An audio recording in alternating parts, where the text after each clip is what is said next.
L'amore non esiste, è un cliché di situazioni tra due che non son buoni ad annusarsi come bestie, finché il muro di parole che hanno eretto resterà ancora fra loro a rovinare tutto. L'amore non esiste, è l'effetto prorompente di dottrine moraliste sulle voglie della gente. È il più comodo rimedio alla paura di non essere capaci a rimanere soli. L'amore non ha casa, non ha un'orbita terrestre, non risponde ai più banali meccanismi tra le forze. È un assetto societario in conflitto di interesse.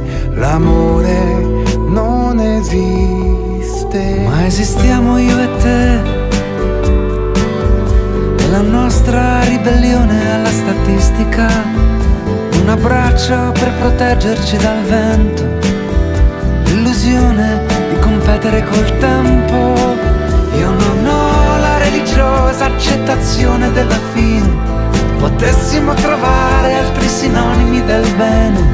L'amore non esiste, esistiamo io e te.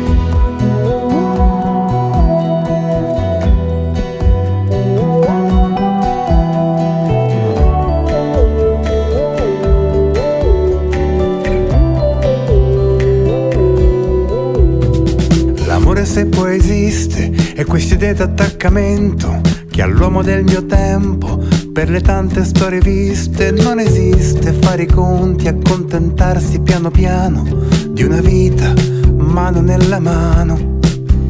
E l'amore non esiste, è un ingorgo della mente di domande mal riposte e di risposte non convinte. Vuoi tu prendere per sposo questa libera creatura finché Dio l'avrà deciso, o solamente finché dura?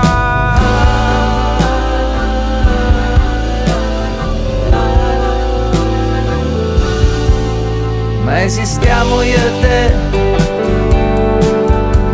e la nostra ribellione alla statistica, un abbraccio per proteggerci dal vento, l'illusione di competere col tempo. E non c'è letteratura che ci sappia raccontare, i numeri da soli non riescono a spiegare. L'amore non esiste,